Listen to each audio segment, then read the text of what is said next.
The first things in a sound life, and therefore in a truly happy and successful life, are right principles. Without right principles to begin with, there will be wrong practices to follow with, and a bungled and wretched life to end with. In this short talk I will deal with 5 only of these principles. These 5 are amongst the simplest of the root principles of life, but they are also those that come nearest to the everyday life, for they touch the artisan, the businessman, the householder, the citizen at every point.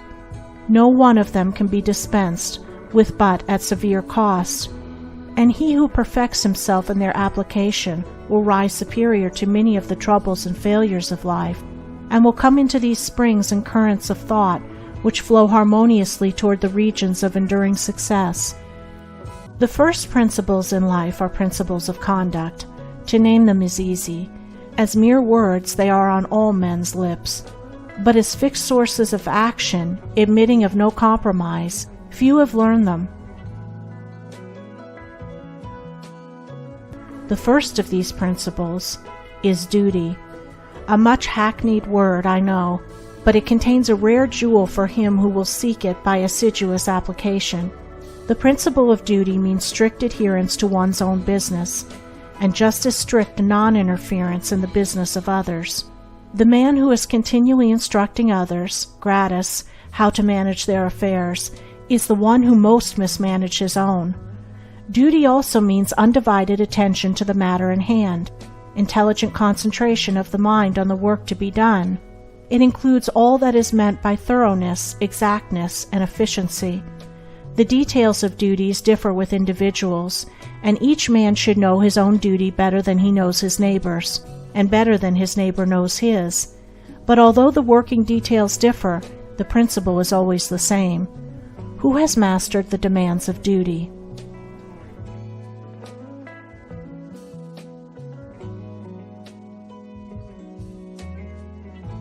Honesty is the next principle. It means not cheating or overcharging another. It involves the absence of all trickery, lying, and deception by word, look, or gesture. It includes sincerity, the saying what you mean, and the meaning what you say. It scorns cringing policy and shining compliment. It builds up good reputations, and good reputations build up good businesses, and bright joy accompanies well-earned success. Who has scaled the heights of honesty?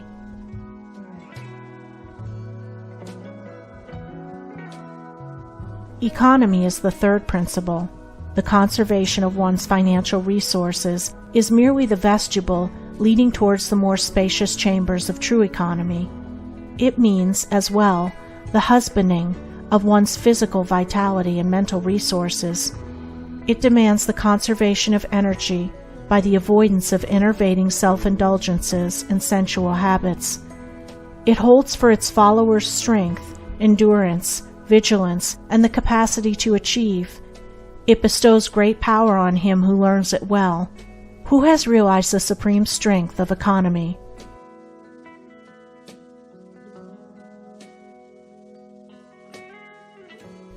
Liberality follows economy. It is not opposed to it. Only the man of economy can afford to be generous. The spendthrift, whether in money, vitality, or mental energy, wasted so much on his own miserable pleasures as to have none left to bestow upon others.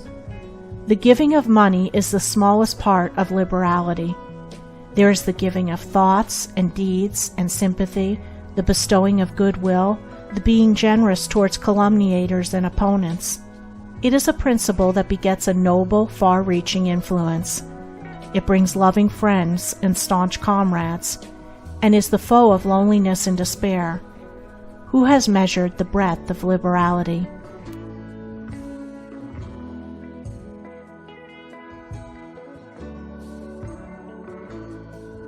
Self-control is the last of these 5 principles, yet the most important. Its neglect is the cause of vast misery, innumerable failures, and tens of thousands of financial, physical, and mental wrecks. Show me the businessman who loses his temper with a customer over some trivial matter, and I will show you a man who, by that condition of mind, is doomed to failure.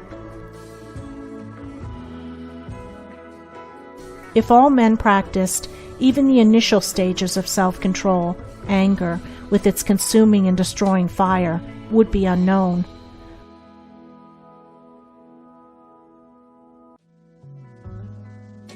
The lessons of patience, purity, gentleness, kindness, and steadfastness, which are contained in the principle of self-control, are slowly learned by men, yet until they are truly learned, a man's character and success are uncertain and insecure.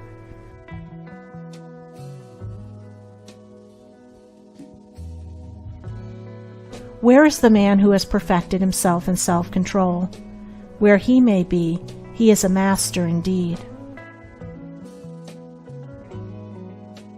All the infinite variety of calculations which tabulate the commerce and science of the world come out of 10 figures. All the hundreds of thousands of books which constitute the literature of the world and perpetuate its thought and genius are built up from the 26 letters. The greatest astronomer cannot ignore the 10 simple figures. The profoundest man of genius cannot dispense with the 26 simple characters.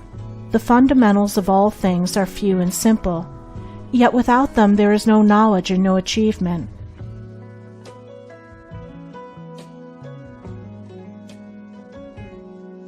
It is wise to know what comes first and what to do first. To begin anything in the middle or at the end is to make a muddle of it. The athlete who began by breaking the tape would not receive the prize. He must begin by facing the starter and towing the mark, and even then a good start is important if he is to win. The pupil does not begin with algebra and literature, but with counting and ABC. So in life, the businessmen who begin at the bottom achieve the more enduring success.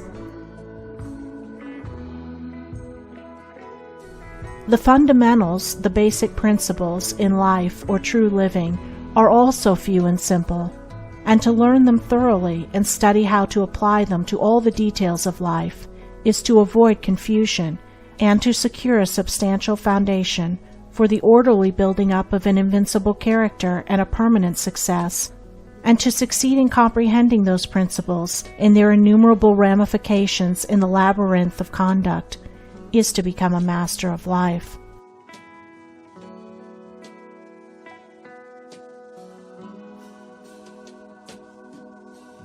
The 5 principles are 5 practices, 5 avenues to achievement, and 5 sources of knowledge.